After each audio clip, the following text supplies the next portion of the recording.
Hello everyone and welcome to Medical Unscripted. I am Dr. Shivam Sharma from SMS Medical College and Hospital, Jaipur.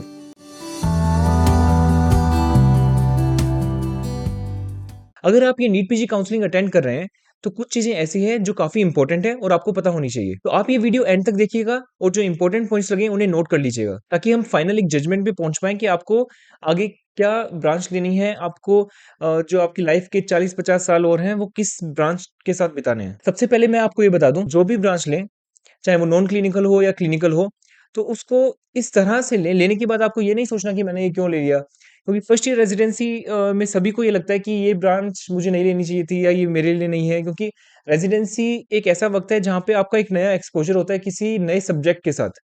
Right, हमारा MBBS में भी इतना ज़्यादा orientation नहीं होता उस सब्जेक्ट को लेके, तो आपको वो ध्यान रखना है कि फर्स्ट ईयर में आपको ऐसा लग सकता है, पर आपको उस ब्रांच को आगे बढ़ाना है, उस ब्रांच ने आपको चुना है। तो इसी के साथ हम अब स्टार्ट करते हैं ये वीडियो सेशन। सबसे पहले आपको एक लिस्ट रेडी कर लेनी है कि मुझे कौन सी ब्रांच चाहिए, कि नॉन क्लिनिकल चाहिए या क्लिनिकल चाहिए। जब ये क्लैरिटी आपके पास होगी तब हम आगे बढ़ सकते हैं। तो नॉन क्लिनिकल और क्लिनिकल, नीट पीजी एग्जाम देने से पहले आपका क्या मन था, इसे देखिए। अगर आपकी रैंक ऐसी है जिसमें आपको क्लिनिकल ब्रांचेस मिल सकती है और आपको क्लिनिकल ही लेनी है, तो आपको उसी पे स्टिक करना है। अब आपको नॉन क्लिनिकल के बारे में बिल्कुल नहीं सोचना है। क्लिनिकल ब्रांचेस में क्या क्या ऑप्शंस हैं? आप एमडी, एमएस, डीएनबी, डिप्लोमा, ये क्लिनिकल ब्रांचेस में कर सकते हैं। अगर आप डिप्लोमा करते हैं तो डिप्लोमा के बाद आप सेकेंडरी डीएनबी कर सकते हैं, जो कि 2 साल की होती है। डिप्लोमा भी 2 साल का है और सेकेंडरी डीएनबी भी 2 साल की है, तो टोटल 4 साल हो जाएंगे, but you will reach there. तो आपको जो भी ब्रांच लेनी है, सबसे पहले आप प्रीवियस ईयर के डाटा कलेक्ट कीजिए। बहुत सारे ऐप्स आपको मिल जाएंगे, टेलीग्राम ग्रुप्स आपको मिल जाएंगे, आपको यूट्यूब वीडियोस मिल जाएगी, जिसमें आपको पता चल जाएगा कि ये जो ब्रांच मुझे लेनी है ये किस किस रैंक पे मिल सकती है। आपकी रैंक के अकॉर्डिंग आप ब्रांच डिसाइड कीजिए कि आपको कितनी ब्रांच है जो आप ले सकते हैं और आपको मिल सकती है। उससे भी पहले आपको ये पता होना चाहिए कि आप अपनी लाइफ से क्या चाहते हैं।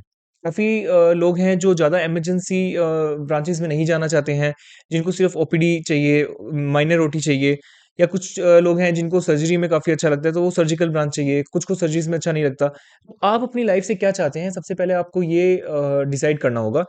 उसके हिसाब से, आपके हिसाब से, आप किसी भी पीयर प्रेशर में नहीं आना। और कोई भी क्या बोल रहा है कि वो तो उसकी इतनी अच्छी रैंक है, वो रेडियो ले रहा है, तो ऐसा नहीं है। आपका खुद का इंटरेस्ट है कि नहीं, आपको ये देखना है, क्योंकि आपको ऐसा नहीं है कि सिर्फ रेजिडेंसी में आप उस ब्रांच के साथ हो, आपको पूरी लाइफ अब उस ब्रांच के साथ रहना है। तो आपको हर दिन सुबह उठकर आप जाओगे तो आपको वही पेशेंट देखने हैं, आपको उसी चीज़ से डील करना है। तो अगर आपका इंटरेस्ट वैसा है तभी आप वो ब्रांच लीजिएगा।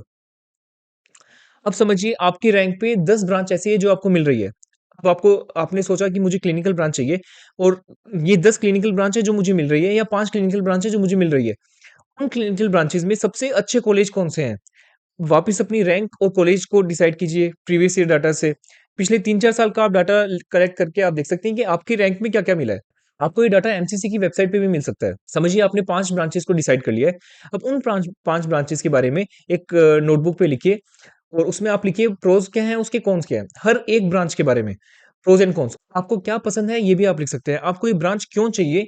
अगर वो ब्रांच आपको इस चीज़ में सैटिस्फाई कर पा रही है, तो उसपे आप टिक कर सकते हैं। इसके लिए आपको काफ़ी सारी यूट्यूब वीडियोज़ मिल जाएगी। आप जो कॉलेज एंड हॉस्पिटल के रेज़िडेंट्स हैं, उनसे बात क कर सकते हैं। जो डॉक्टर्स हैं, जो कंसल्टेंट्स हैं, आप उनसे बात कर सकते हैं कि आपकी लाइफ़ कैसी है? आपको जो चाहिए वो मिल पा रहा है कि नहीं मिल पा रहा? पेशेंट लोड कैसा है? वर्क लाइफ़ बैलेंस कैसा है? अच्छा, मैं बताऊँगा कि जो रेज़िडेंट्स हैं, आप किसी से भी अगर बात करते हैं, तो वर्क लाइफ़ बैलेंस की बात आप रेज़िडेंट से तो बिल्कुल मत कीजिए। क्योंकि अगर वो किसी सर्जिकल ब्रांच में है, ऑर्थोपेडिक्स में है, ऑब्स-गायनी में है, तो वो आपको हेक्टिक ही बताएँगे, क्योंकि रेज़िडेंसी चीज़ ही ऐसी है। रेज़िडेंसी में आपको बिल्कुल निचोड़ दिया जाता है। आपको 3 साल खूब मेहनत करनी है, तब जाके आप कंसल्टेंट या जब बनोगे, आप एसआरशिप करोगे, आप एपी बनोगे। उसमें आपको जब कहीं कंसल्टेंट बनोगे, तब आपको इतना नॉलेज होगा, इतनी आपकी प्रैक्टिस होगी कि वहाँ आपके लिए चीज़ें आसान होगी। अब जैसे एक तो आप किसी ऑब्स-गायनी रेज़िडेंट से बात करेंगे फर्स्ट ईयर की, तो वो बोलेंगे कि मुझे तो टाइम ही नहीं मिल पा रहा, मैं तो 48 आवर्स तक ड्यूटी कर रहा हूँ, ये कर रही हूँ। तो आपको बात करनी चाहिए किसी कंसल्टेंट से। आप उनसे बात करेंगे तो वो बोलेंगे कि हमने हमारा तो 9 टू 5 या 9 टू 4 हम देखते हैं, फिर शाम को इवनिंग में 2 घंटा देखते हैं, उसके अलावा नहीं देखते हैं। तो वर्क लाइफ बैलेंस आपको वैसे पता लगेगा। और सैलरी और स्टाइपेंड की भी बात भी आप किसी कंसल्टेंट से या फिर कोई डॉक्टर हैं उनसे कर सकते हैं। बाकी आपको काफ़ी सारी टेलीग्राम ग्रुप्स ऐसे मिल जाएंगे, जैसे डीएनबी इंस्टीट्यूट्स हैं, उसमें काफ़ी सारी कन्फ्यूजन होती है बच्चों को कि हमें कौन सा इंस्टीट्यूट चूज करना चाहिए। डीएनबी में खास करके, क्योंकि डीएनबी इंस्टीट्यूट्स की लिस्ट मोर देन 400-500 हॉस्पिटल्स आपको मिल जाएंगे जो इंडिया में डीएनबी ऑफर कर रहे हैं। तो आपको सभी रेज़िडेंट से आपको बात करनी चाहिए। टेलीग्राम पे 3-4 ग्रुप ऐसे हैं जिसमें आपको कोई ना कोई रेज़िडेंट वहाँ पे मिल जाएगा और वहाँ पे उनका डिपार्टमेंट कैसा है आप ये पता कीजिए। कि वहाँ पे अच्छा हैंड्स ऑन मिल पा रहा है, नहीं मिल पा रहा, आपको अच्छी नॉलेज गेन हो पा रही है, नहीं हो पा रही, उनका पासिंग रेट कैसा है डीएनबी का वहाँ पे इंस्टीट्यूट में। तो इन सबको कोलैब करके आपको प्रोज़ और कॉन्स की एक टेबल बनानी है, सभी ब्रांचेज़ की जो भी आपको चाहिए। और उसके बाद आपको सभी इंस्टीट्यूट करने अगर आपको डीएनबी और डिप्लोमा भी चाहिए तो आपको पूरी लिस्ट तैयार कर लेनी है डीएनबी एंड डिप्लोमा इंस्टीट्यूट्स की। क्योंकि काफ़ी सारी ऐसी चीज़ें मैं आपको बताता हूँ जैसे कई कोटा लगते हैं जैसे आर्मी कोटा है, इन सर्विस कोटा है, तो इन सब का नॉलेज अधिकतर लोगों को नहीं होता है, तो इनका अच्छे से पता कर लीजिए। और फिर अगर आप किसी इसमें आते हैं जैसे इंस्टीट्यूशनल कोटा है, इंस्टीट्यूशनल कोटा के बारे में भी लोगों को कम पता है, जो सेंट्रल यूनिवर्सिटीज़ हैं उसमें इंस्टीट्यूशनल कोटा होता है। जैसे दिल्ली यूनिवर्सिटीज़ हैं, वीएमएमसी है, तो इन सब में आपको इंस्टीट्यूशनल कोटा मिल जाएगा, जिससे आपको अच्छी ब्रांच मिल सकती है। काफ़ी सारे स्टूडेंट्स ऐसा बोलते हैं कि आपने इंटरेस्ट की बात तो की नहीं, कि हमें तो इस ब्रांच में इंटरेस्ट है। देखिए, अगर आपका किसी ब्रांच में इंटरेस्ट है, आपका शुरू से उस ब्रांच में इंटरेस्ट है, आपने नीट पीजी एग्ज़ाम दिया, आपकी अच्छी रैंक आ गई, आपको वो ब्रांच मिल रही है, तो आपको कुछ नहीं करना, उस ब्रांच पे स्टिक रहना है और आपको अच्छे इंस्टीट्यूट्स देखने हैं कि मेरी रैंक पे क्या इंस्टीट्यूट मिल जाएगा। मैं जो ये वीडियो बना रहा हूँ, वो मीडियोकर रैंकर्स के लिए है। जो चाहते हैं कि मेरी रैंक पे मुझे अच्छे से अच्छा क्या मिल सकता है। जैसे मैं तरीके बता रहा हूँ, इन सब तरीकों से चलोगे तो आप काउंसलिंग को अच्छे से अटेंड कर पाएँगे। और and be cautious to attend counselling, क्योंकि मैंने काफ़ी सारे बच्चे देखे हैं जो काउंसलिंग में भर देते हैं कोई भी ब्रांच, उसके बाद उनको छोड़ना पड़ता है और फिर बॉन्ड होता है स्टेट या सेंट्रल का कि जैसे 10 लाख 20 लाख रुपए देकर वो छोड़ते हैं ब्रांच को, क्योंकि वो ब्रांच शायद उनके लिए नहीं थी, उनको बाद में रियलाइज़ होता है। तो उससे पहले ही आप सब प्रोस कॉन्स देख लीजिए, आप बात कीजिए। जो टेलीग्राम ग्रुप्स हैं, आप यूट्यूब वीडियोज़ देखिए। हमारा भी एक माय ड्रीम ब्रांच नाम से एक प्लेलिस्ट है, जिसको आप देख सकते हैं, जिसमें सभी ब्रांच के बारे में हमने रेज़िडेंट से बात की है, काफ़ी सारे डॉक्टर से बात की है, तो आपको उसमें हेल्प मिल सकती है। जो रेज़िडेंसी प्रोग्राम है, जो 3 ईयर रेज़िडेंसी प्रोग्राम है, वो काफ़ी स्ट्रेसफुल हो सकता है, तो उसके लिए आप रेडी हो जाइए, क्योंकि 3 साल आपको अच्छी मेहनत करनी है, अच्छे से काम सीखना है, आपका पेशेंट एक्सपोज़र ज़्यादा होगा। अगर आप किसी गवर्नमेंट इंस्टीट्यूट में हैं, तो आपका पेशेंट एक्सपोज़र भी ज़्यादा होगा और आप को काम करने को भी मिलेगा अच्छा। तो आप काम करेंगे तभी तो सीखेंगे। किसी भी ब्रांच को लेने से पहले आपको अच्छी रिसर्च करनी चाहिए उस ब्रांच के बारे में। आपको उनके उस फ़ील्ड में जो काम कर रहे हैं काफ़ी सालों से, उनसे बात करनी चाहिए कि असल में ऐसा क्या हो रहा है इस ब्रांच में और आगे क्या इसका स्कोप है और आगे मैं क्या कर सकता हूँ। और आपको ये भी देखना चाहिए कि जो स्टेट आप चूज़ कर रहे हैं, उसका कोई बॉन्ड है कि नहीं है और कितना बॉन्ड है, उस स्टेट में स्टाइपेंड कितना है। इसके लिए हमारी एक वीडियो है, जो इस वीडियो के एंड में आपको उसका लिंक मिल जाएगा, तो आप वो देख सकते हैं।